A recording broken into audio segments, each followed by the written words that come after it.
ओम शांति। 15 अप्रैल 2023 के ईश्वरीय महावाक्य हैं। आज के साकार मुरली के सार में ईश्वर के महावाक्यों में बेहद के बाप ने कहा, मीठे बच्चे, एक दो को खुशी की खुराक खिलाते रहो, सदा खुश मौज में रहना और खुशी बांटना, यही है जबरदस्त खातरी करना। प्रश्न है, अपनी ऊंची अवस्था बनाने की विधि क्या है? किन मुख्य बातों का ध्यान रखना है? उत्तर, ऊंची अवस्था बनानी है तो पहला नष्टो मुहा बनने की हिम्मत रखनी है। दूसरा, अपना चार्ट रखना है कि बाबा को याद करते समय उनसे क्या क्या बातें की, कितना समय याद किया। तीसरा, नींद को जीतने वाला बनना है। चौथा, पुराने शरीर की संभाल भी करनी है, फिर इसे भी भूलना है। पांचवा है, दैवी स्वभाव बनाना है तो दैवत्व धारण करने होंगे, दैवी गुण आप में समाहित होंगे, तब दैवी स्वभाव बनेगा, है ना। इस पुरानी दुनिया के पुराने संस्कारों को भूलना होगा। तो स्वभाव के वशीभूत होकर किसी को भी सताना नहीं है कि मेरी तो ये आदत है क्रोध करने की या इस तरह से गुस्सा करना हमारा तो नेचर है, यह सब सोच करके उनके स्वभाव के वशीभूत होकर के कमी कमजोरी संस्कार अपने में होने नहीं चाहिए, क्योंकि परमात्मा का ज्ञान आप में है, अच्छे बुरे की पहचान है, तो किसी को इस तरह से सताना नहीं चाहिए।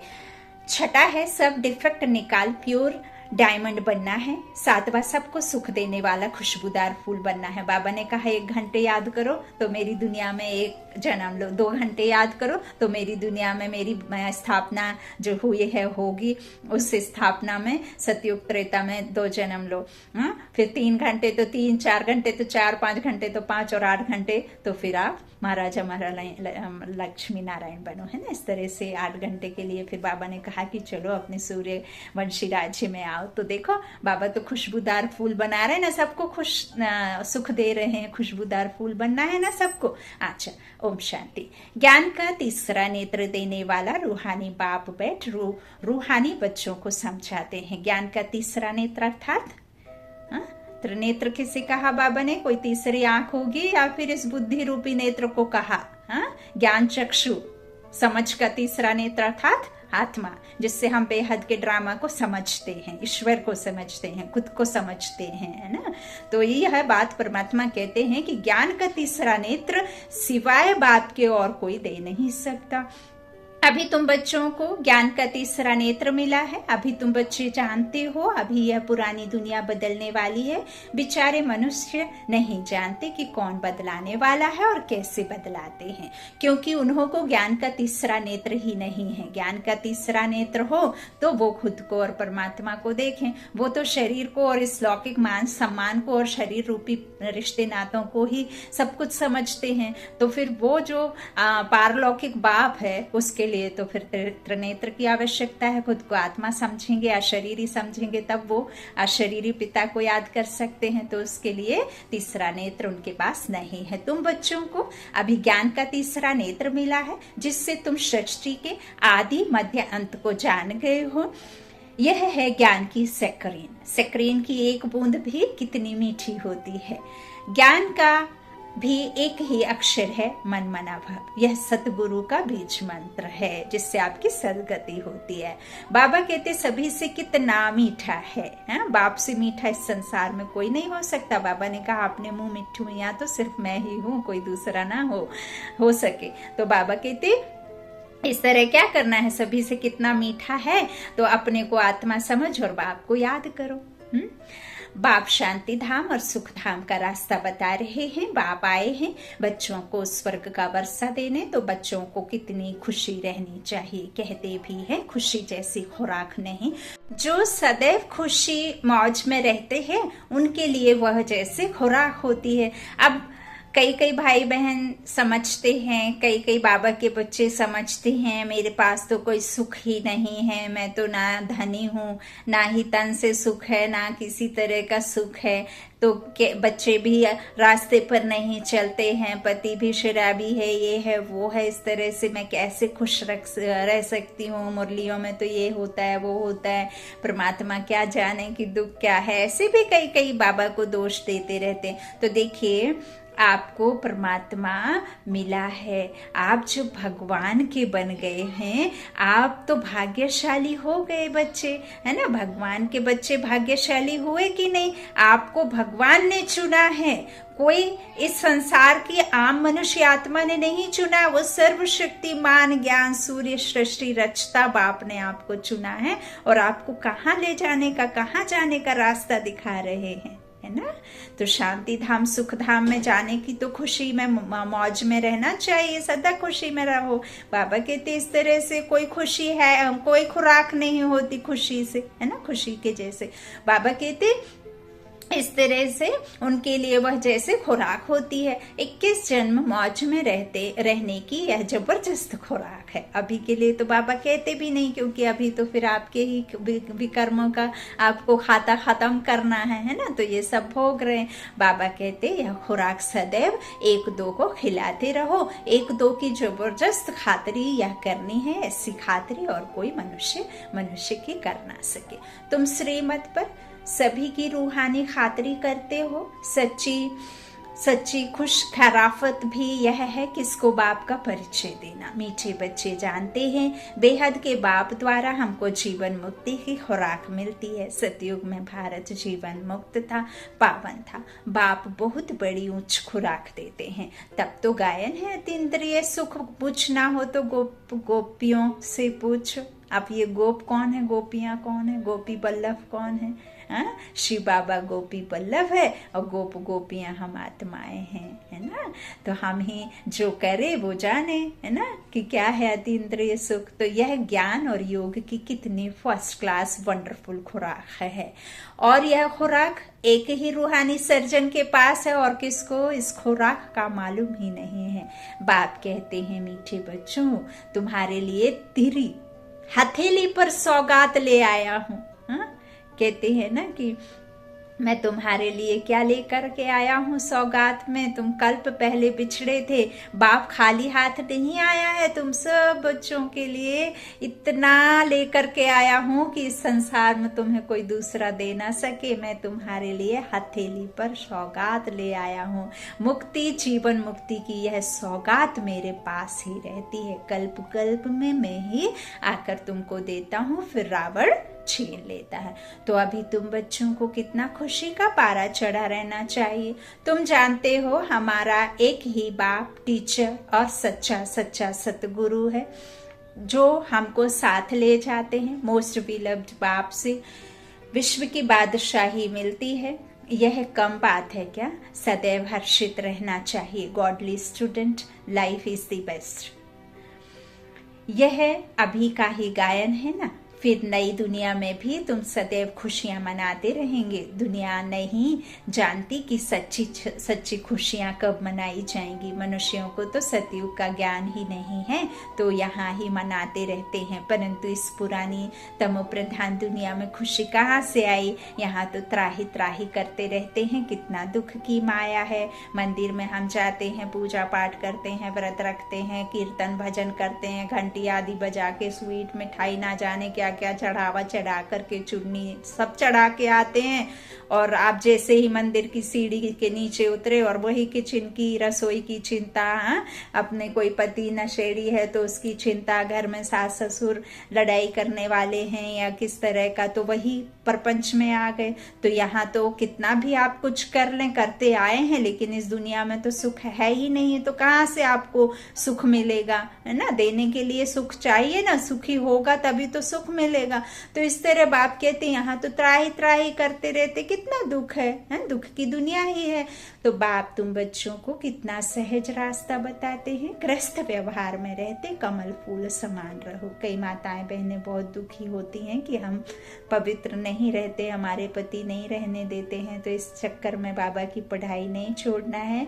देखिए आप मनसा सेवा दे सकते हैं, उनको वाइब्रेशंस की शक्ति से बदल सकते हैं। और जो वो आत्मा यदि होगी ही नहीं सतयुगी आत्मा, तो फिर आप उसमें कुछ नहीं, लेकिन आप जरूर जरूर ऐसी मेहनत करिए, संकल्पों की शक्ति से उन्हें ठीक करिए। भोजन पानी जो भी वो खाते पीते हैं उस समय आप उनको वाइब्रेशन डालकर पवित्र प्योर आत्मा देखिए, खुद को परम धाम में देखिए और पवित्र आत्मा खुद को देखिए और उनको फिर वो पवित्रता की वाइब्रेशंस के साथ भोजन पानी जो भी खाने पीने की सामग्री है, सोते हुए आत्मा से बात करिए, उनको पवित्रता के प्योरिटी के सतयुगी आत्मा के वाइब्रेशंस दीजिए। पावन तन पावन दुनिया के मालिक, इस तरह से आप उनको ठीक कर सकते हैं। और जो फिर उनका होगा ही नहीं ड्रामा में पार्ट, तो फिर आपको फिर बाबा कहते हैं ना कि फिर सजा भी मतलब जो मार पीट और वो सब होती फिर उसके लिए तो लड़ना पड़ेगा, है ना। तो इस तरह बाप समझाते हैं। और फिर नया नया कोई है तो फिर समय आएगा कि बाबा के जब बच्चे बाबा को समझ लेंगे, खुद को समझ लेंगे, तो सामने वाली आत्मा भाई को भी समझ लेंगे, तो स्वतः ही आपका संबंध बदल जाएगा, है ना। तो उसमें आपको परेशान होने की आवश्यकता नहीं है। तो आपस से आपने इसी विकारी दुनिया में जीना किया है तो वो इतने जल्दी विकार निकलते नहीं हैं। लेकिन ये जरूर है कि बाबा कहते हैं कि फिर अभी बाप के जो सच्चे बच्चे हैं फिर वो उधर जा कर के बाबा के घर में बैठ नहीं सकते, तो फिर आप तो ग्रस्त में है ना। लेकिन ऐसा नहीं है कि आप मुरली नहीं सुन सकते हैं या मुरली आप कहना चाहिए सुनने नहीं जा सकते हैं। बाबा के बच्चे बाबा के पास जाकर के सतयुगी राज्य में आना वो बाबा ने बिल्कुल भी मना किया है, क्योंकि ब्राह्मण आत्माएं बाबा कहते हैं कि प्योर चाहिए, है ना। तो वही फिर ब्राह्मण सो देवता बनते। बाबा क्या कहते हैं, वह ग्रस्त व्यवहार में रहते कमल फूल समान रहो, धंधा धोरी आदि करते भी मुझे याद करते रहो, है ना। याद तो आप किसी ना किसी को करते हो ना, कर्म में रहते। ऐसे तो नहीं कि खाना बनाते वक्त आपको अपनी माँ पति बच्चे स्कूल गए तो उनकी याद ना आए, सबको याद करते हो। आप कभी कोई पुराने आशिक को भी याद करते होगे, तो वही याद को आप उस बेहद के आशिक, है ना, उसके पास में जो है माशुक के पास ले जाओ, है ना। हम कौन है सब, माशुकाएं हैं एक आशिक के, है ना। आशिक कौन है ना, बाबा, है ना। तो इस तरह से हम सब सजनिया उस साजन की हैं आत्माएं। तो आत्मा तो ही याद करती है शरीर से, तो अब इस शरीर से परमात्मा को याद करना है। बाबा कहते हैं इस तरह से वह या हमें कर्म में रहते धंधा धोरी करते याद करो जैसे आशुक और माशुक होते हैं। वह तो एक दो को याद करते रहते हैं, वह उनका आशिक, वह उनका माशुक होता है। यहाँ यह बात नहीं है, यहाँ तो तुम सभी एक माशुक के जन्म जन्मांतर से आशिक हो रहते हो। हम तो आपर से उस किसको याद कर रहे हैं, उस माशुक को याद कर रहे हैं, है ना। तो एक को ही याद करते हैं, चाहे कोई जाने या ना जाने, लेकिन उस भगवान को जरूर जरूर याद करते हैं। और हर कोई याद करता तो अब वो आया है ना। तो बाबा कहते हैं जन्म जन्मांतर मुझको याद करते रहते हो, बाप कब तुम्हारा आशिक नहीं बनता। अब बाप थोड़ी हमारा आशिक बनेगा, हाँ, हम हैं उसके। तो तुम उस माशुक को आने लिए याद करते आए हो। जब दुख जास्ती होता है तो जास्ती सुमिरन करते हो, तब तो गायन भी है, दुख में सुमिरन सब करे, सुख में करे ना कोई। इस समय बाप भी सर्वशक्तिवान है, दिन प्रतिदिन माया भी सर्वशक्तिवान तमो प्रधान होती जाती है। इसलिए अब बाप कहते हैं मीठे बच्चे देही अभिमानी बनो, अपने को आत्मा समझ मुझ बाप को याद करो और साथ साथ दैवी गुण भी धारण करो। तुम ऐसे लक्ष्मी नारायण बन जाएंगे इस संसार में। चाहे आपका माता पिता का रिश्ता हो, चाहे बच्चे माँ का रिश्ता हो, चाहे पति पत्नी का रिश्ता हो, या कोई दोस्ती का रिश्ता हो किसी के साथ में, लेकिन इस संसार में ऐसा कोई नहीं है जो निस्वार्थ निष्काम हो करके आपके साथ संबंध जोड़े। किसी न किसी तरह का तो जरूर उसे आपके साथ का साथ चाहिए, या पैसे का लालच, या किसी भी तरीके का लालच तो जरूर होगा। बिना स्वार्थ के संसार में कोई आपके साथ रिश्ता रख नहीं सकता। यदि एक पिता भी है तो उसे भी जब वो वृद्ध अवस्था हो जाएगी तब वो आपसे उम्मीद रखेगा, आश रखेगा कि आप उसकी सेवा करें। जो उन्होंने किया उसकी सेवा उस समय आप करें। है ना। तो इस तरह से बिना स्वार्थ इस दुनिया में कुछ नहीं है, स्वार्थ है तो ही रिश्ते हैं। लेकिन परमात्मा एक ऐसा है जो आपको निस्वार्थ, निष्काम, निराकारी जो भाव से, बाबा कहते हैं ना हम तुम बच्चों के पांव दबाने आए हैं, तो देखो जरा, तुम्हारी जन्म जन्मांतर की थकावट परमात्मा दूर करने आए हैं, तुम्हारे विकर्मों को, पाप को धोने के लिए परमात्मा आए हैं, तुम्हारे बोझों को लेने के लिए परमात्मा आए हैं। दे दो ना सब कुछ बोझा उसे, हो जाओ हल्के, बन जाओ लाइट, बन जाओ फरिश्ता, हो जाओ उड़ती कला में, बन जाओ चिड़िया, माई के चले जाओ, है ना।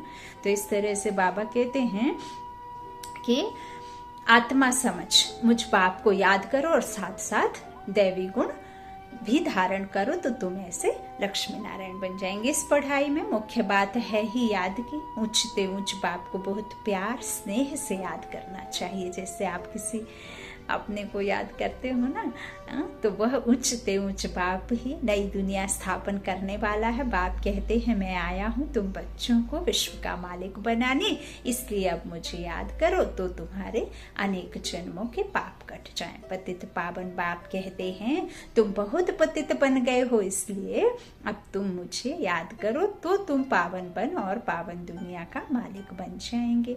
पतित पावन बाप को ही बुलाते हैं ना। अब बाप आए हैं तो जरूर पावन बनना पड़े। बाप दुख हरता सुख करता है। बरोबर सतयुग में पावन दुनिया थी तो सभी सुखी ही थे, वहां तो कोई दुख देने वाला था ही नहीं, सबके पास प्रेम ही था, है ना। तो सबको प्रेम करने वाले सब मिले। अब बाबा कहते हैं, बाप फिर से कहते हैं बच्चे शांति धाम और सुख धाम को याद करते रहो। अभी है संगम युग, खेवैया तुमको इस पार से उस पार ले जाते हैं। नैया कोई एक नहीं, सारी दुनिया जैसे एक बड़ा जहाज है, उनको पार ले जाते हैं। सारी दुनिया का एक खेवैया, एक पतवार और एक ही नाव और एक ही परमात्मा खेवनहार जो पार ले जाता है। बड़ा जहाज है जिस जहाज में हम सब सवार हैं। बाप मीठे मीठे बच्चों को समझाते हैं, अपने को आत्मा समझ बाप को याद करो, तुम भी बाप की सर्विस में लग जाओ, ऑन गॉड फादरली सर्विस।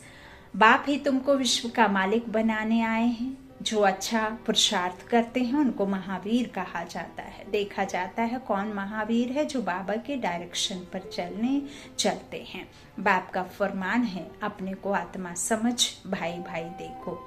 हाँ, पवन सुत महावीर, अंजनी सुत। महावीर कौन? गदा जिसके हाथ में है वो कौन? जो 5 विकारों को उस गदा के वजन से दबा करके रखे, उनको कभी बाहर ना उठने दे, निकलने देना, उनकी ताकत को कमजोर करके उस गदे के वजन से इन 5 विकारों को दबा करके रखे, वो उसके शस्त्र का मतलब है महावीर। जो इन 5 विकारों को अपने में जब अपनी ताकत से, है ना, परमात्मा की याद के योग से, बल से, ताकत से उन 5 विकारों को यहाँ टच भी ना करने दे, वो महावीर है ना। वही महान आत्मा वीर बन करके उधर जाएगी ना, वीरता दिखानी है। पवन सुत, जो आत्मा उड़े गगन में, है ना, इस 5 तत्वों की दुनिया से परे, इस हलचल, इस दुख की दुनिया, इस अशांत की दुनिया से 5 तत्व की बनी भूत की शरीर से ऊपर उड़े, वो है हवा में उड़ने वाली आत्मा। हवा में कहते ना, बाबा कहते हवा नहीं उड़ा सकती, और काट नहीं सकती, चाकू आग जला नहीं सकती, पानी में भीग नहीं सकती, नहीं कोई जला नहीं सकता। तो इसीलिए तो फिर 5 तत्व जब तक शरीर है वो नष्ट हो जाता है। आत्मा जब तक है शरीर के साथ कोई कर सकता है कुछ, क्योंकि आत्मा है। आत्मा को तो कोई वो 5 तत्व में विलीन कर ही नहीं सकते, है ना। इसीलिए जब तक वो ना जाए तब तक ये शरीर विलीन नहीं होता। तो ये जिसका है वहीं मिल जाता है और वो जिसकी है वो वहाँ। तो अब तो ये सर्विस खत्म हो रही है। ये नाव पे जो सवार हैं सबको अब लेने आया है ना, तो उसके साथ तो जाना है। तो इस तरह से बाबा कहते हैं तुम भी बाप की सर्विस में लग जाओ, है ना। जो अच्छा पुरुषार्थ करते हैं उनको महावीर कहा जाता है। देखा जाता है कौन महावीर है, जो बाबा के डायरेक्शन पर चलते हैं। है ना, बाप का फरमान है। क्या फरमान है? अपने को आत्मा समझ, भाई भाई देखो, इस शरीर को भूल जाओ। बाबा भी इस शरीर को नहीं देखते हैं। बाप कहते हैं मैं आत्माओं को देखता हूँ। बाकी यह तो ज्ञान है कि आत्मा शरीर बिगर बोल नहीं सकती। मैं भी इस शरीर में आया हूँ, लोन लिया हुआ है, शरीर के साथ ही आत्मा पढ़ सकती है। बाबा की बैठक यहाँ है। कहाँ है?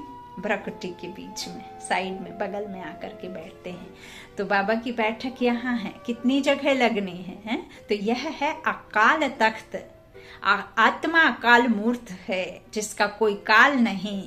वो तख्त पर वो विराजमान होती है। ऐसा नहीं कि आप दूसरे जन्म में आएंगे तो कोई हाथ में इधर फिक्स हो जाएगी। जब आप दूसरा भी जन्म लेंगे तो आत्मा यहाँ ही बैठेगी आकर के, यहाँ नहीं। इसीलिए कहते हैं अकाल मूर्त। आत्मा काल मूर्त है। आत्मा कब छोटी बड़ी नहीं होती है। शरीर छोटा बड़ा होता है, शरीर के नाम, शरीर की आयु होती है, लेकिन आत्मा की ना तो छोटा बड़ा, ना खून कोई कलर, ना कुछ भी नहीं है। वो तो एक समान है, एक पिता की संतान है। बिंदु है तो सिंधु की संतान है। बाबा कहते हैं शरीर बड़ा छोटा होता, जो भी आत्माएं हैं सभी का तख्त यह भ्रकुटी का बीच है, जहाँ बिंदी लगाते हैं, जहाँ कर्म पे हाथ रख के सोचते हैं। तो आत्मा सोचती है कर्म इंद्रियों के द्वारा जो भी कर्म करती है। तो शरीर तो सभी के भिन्न भिन्न होते हैं, है ना, एक से तो नहीं होते। किसको अकाल तख्त पुरुष का है, किसका अकाल तख्त स्त्री का है, किसका अकाल तख्त बच्चे का है। बाप बैठ बच्चों को रूहानी ड्रिल सिखलाते हैं। जब कोई से बात करो तो पहले अपने को आत्मा समझो। हम आत्मा फलाने भाई से बात करते हैं। अब ऐसे नहीं कि भाई आत्मा, ऐसे नहीं। हाँ, समझना है। बाप का पैगाम देते हैं कि शिव बाबा को याद करो, याद से ही जंग उतरनी है। सोने में जब आलाय पड़ती है तो सोने की वैल्यू कम हो जाती है। तुम आत्माओं में भी जंग पड़ने से वैल्यू क्या हो गई? कम हो गई, है ना। तो तुम आत्माओं में जंग पड़ने से तुम वैल्यू लेस हो गए हो। अब फिर पावन बनना है। तुम आत्माओं को अब ज्ञान का तीसरा नेत्र मिला है। उस नेत्र से अपने भाइयों को देखो। भाई भाई को देखने से कर्मेंद्रियां कब चंचल नहीं होंगी, क्योंकि जब हम भाई भाई देखेंगे ना तो इस संसार का सबसे प्योर, सबसे पवित्र रिश्ता है। तो राज भाग लेना है। जब हम एक पिता की संतान आपस में ऐसे महसूस करेंगे तो विश्व एक परिवार दिखाई देगा, और फिर हमारे मन में किसी के प्रति कोई द्वेष भावना नहीं रहेगी। राज भाग लेना है और ना ही क्रिमिनलाई रहेगी। तो विश्व का मालिक बनना है तो यह मेहनत करो। भाई भाई समझ, सभी को ज्ञान दो, तो फिर यह आदत पक्की हो जाएगी।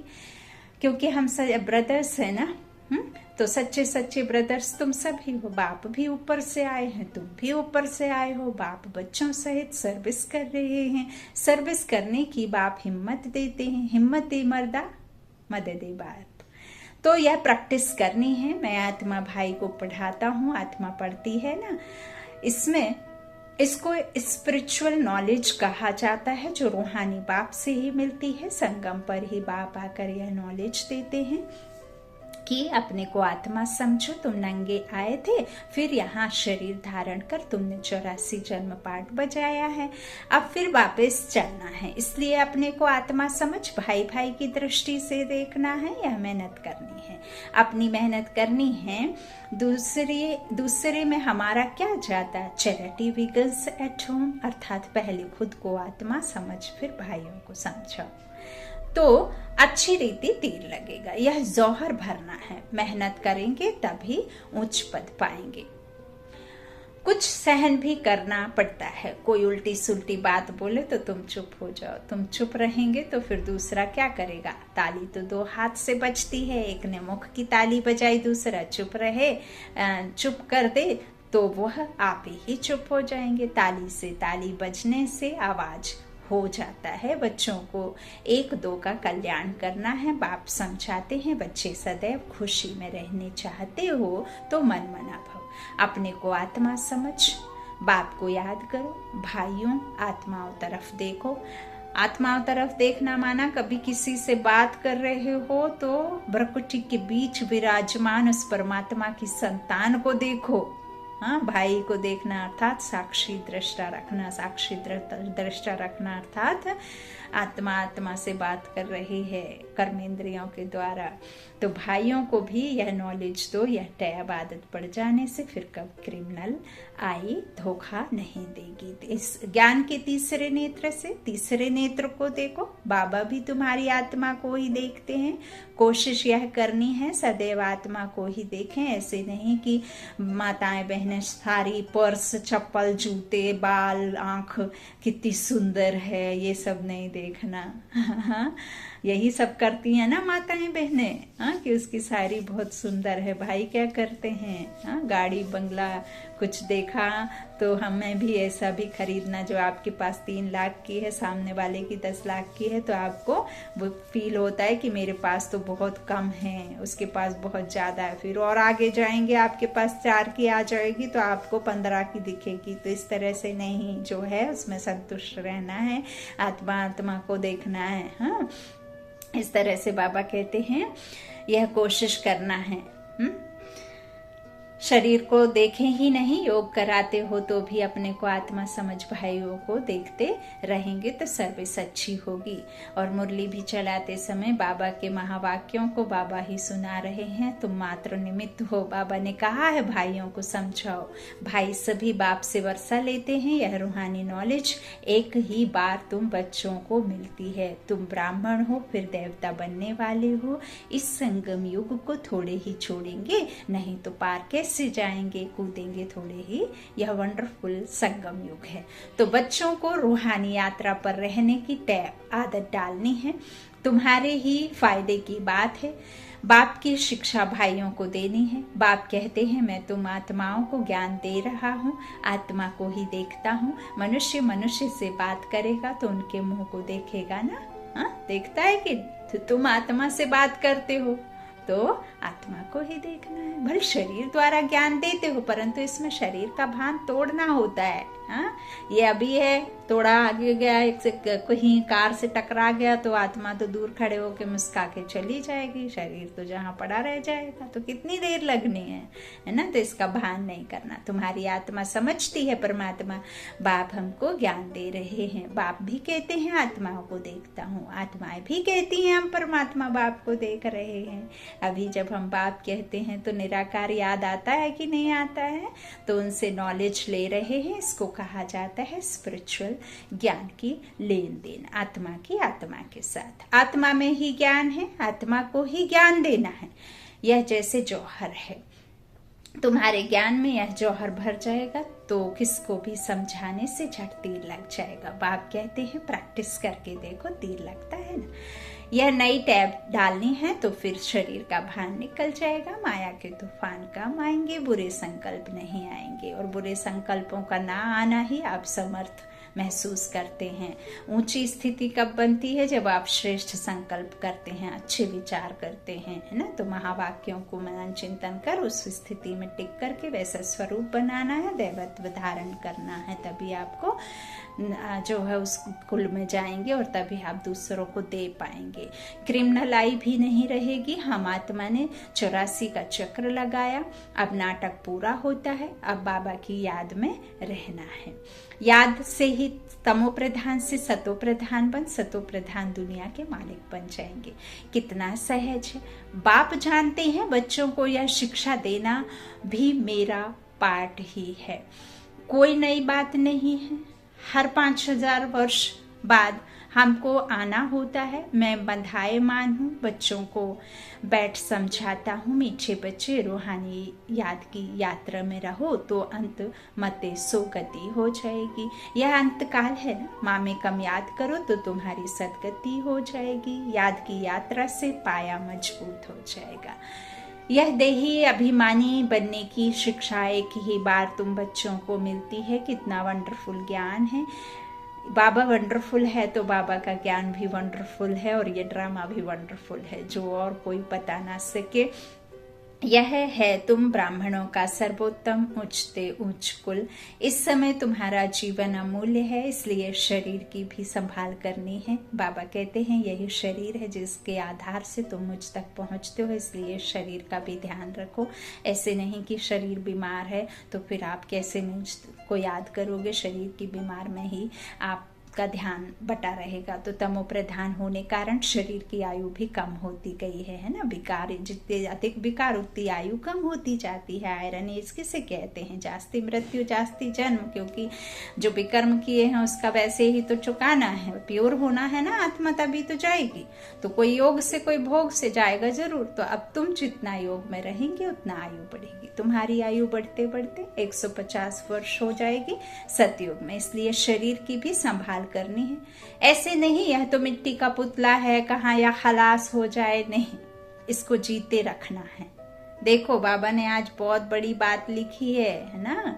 तो इस तरह से यह अमूल्य जीवन है ना, ये अमूल्य जीवन है कि नहीं। कोई बीमार होते हैं तो उनसे तंग नहीं होना चाहिए, उनको भी बोलो श्री बाबा को याद करो। जितना याद करेंगे उतना उनके पाप कटते जाएंगे। उनकी सर्विस करनी चाहिए, जीता रहे, श्री बाबा को याद करता रहे।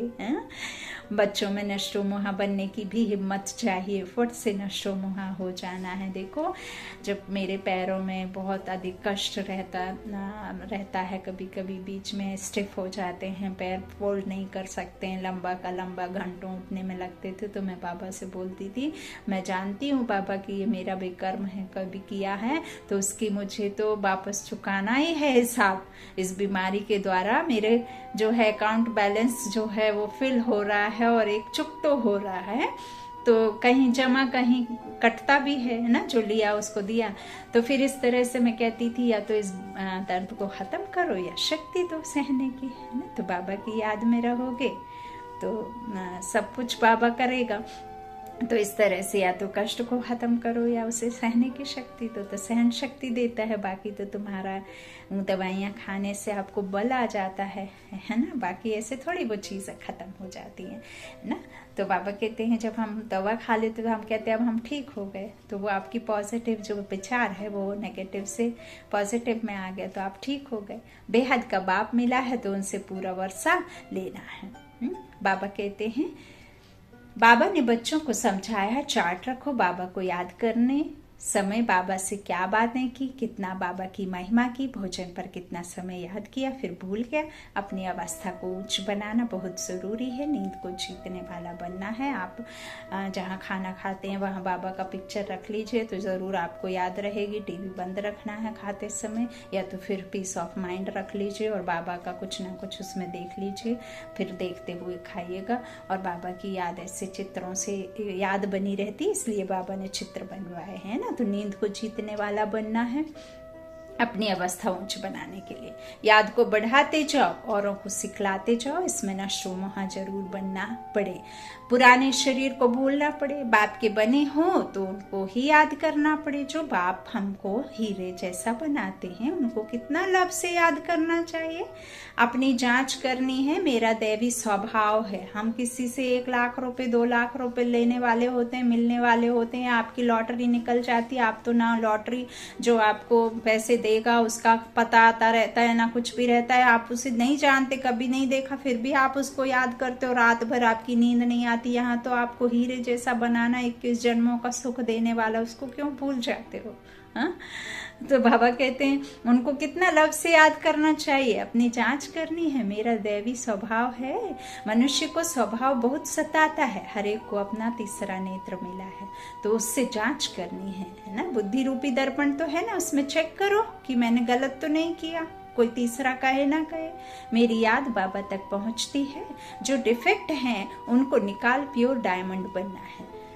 बाबा कहते थोड़ा भी डिफेक्ट होगा तो वैल्यू कम हो जाएगी, इसलिए मेहनत कर अपने को वैल्यूबल हीरा बनाना है। बाबा जानते हैं कर्मातीत अवस्था तो पिछाड़ी में नंबरवार पुरुषार्थ अनुसार आनी है। फिर भी पुरुषार्थ करने लिए तो बाबा कहेंगे ना, नंबरवार पुरुषार्थ अनुसार ही बाबा को भी प्यारे लगेंगे और औरों को सुख देने वाला खुशबूदार फूल है, वह छिपा नहीं रह सकता। फूल की खुशबू कभी छुप नहीं सकती ना, खुशबू उड़ेगी जरूर। तो बाप फिर बच्चों को कहते हैं, मीठे बच्चे माँ में कम याद करो तो मैल निकल जाए। बाबा कहते हैं बाप को याद करते दिल एकदम ठर जानी चाहिए, शीतल हो जानी चाहिए, बाप की याद सतानी चाहिए। बाबा मीठे बाबा आप हमको क्या से क्या बना रहे हो, और तो कोई जानते ही नहीं तुम क्या बन रहे हो। तो ऐसे मीठे बाबा को बहुत लव से याद करना है। कई बंधेलियां बहुत याद करती हैं, पता नहीं कैसे अपने को छुड़ा कर आती हैं। उन्हों का जितना लव रहता है उतना और बच्चों में नहीं। एकदम बाबा को याद कर स्नेह में आंसू बहाती हैं। बाबा आपसे कब मिलेंगी, है ना, जो नहीं जा पाती। तो विश्व का मालिक बनाने वाला बाबा, ओ बाबा कब आकर सम्मुख मिलेंगी। हाँ? तो ऐसे बहुत प्रेम से बाबा को याद करती हैं। सभी दुख मिटाने वाला बाबा, आपने कितना हमारा सौभाग्य बनाया है। आप हमको विश्व का मालिक बनाते हैं, याद का भी बल उनको बहुत मिलता है। अच्छा, मीठे मीठे सिके लधे बच्चों प्रति माता पिता बाप दादा का याद प्यार और गुड मॉर्निंग। रूहानी बाप की रूहानी बच्चों को नमस्ते। हम रूहानी बच्चों की रूहानी माता पिता बाप दादा को याद प्यार और गुड मॉर्निंग। शुक्रिया बाबा, इतना प्यार करने के लिए, इतना लव करने के लिए, इतना हमें देने के लिए। मान सम्मान सब कुछ बाबा देते हैं। धारणा के लिए मुख्य सार। पहला, बाबा ने कहा कोई भी उल्टी बातें बोले तो चुप रहना है, मुख की ताली नहीं बजानी है, सहन करना है, एक दो का कल्याण करना है। दूसरा, ज्ञान के तीसरे नेत्र से आत्मा भाई को देखना है, अपने को भाई समझ भाई को ज्ञान देना है। रूहानी ड्रिल करनी और करानी है, अपनी मेहनत करनी है, दूसरों को नहीं देखना है। वरदान है, अपनी विल पावर द्वारा हर एक को विल कराने वाले श्रेष्ठ सेवाधारी भव। वर्तमान समय कई आत्माएं आपके सहयोग के लिए जातरक हैं, है ना, लेकिन अपनी शक्ति नहीं है। उन्हें आपको अपनी शक्तियों की मदद विशेष देनी पड़ेगी। इसलिए निमित्त बने हुए सेवाधारियों में सर्व शक्तियों की पावर चाहिए। जैसे ब्रह्मा बाप ने लास्ट में बच्चों की शक्तियों की विल की, उस विल से यह कार्य चल रहा है। ऐसे फॉलो फादर अपनी शक्तियों की विल आत्माओं के करो तो समय के प्रमाण सेवा समाप्त संपन्न हो जाएगी। स्लोगन, जहाँ एकता और एकाग्रता की शक्ति है वहाँ सफलता सहज प्राप्त होती है। जहाँ एकता और एकाग्रता की शक्ति है वहाँ सफलता सहज प्राप्त होती है।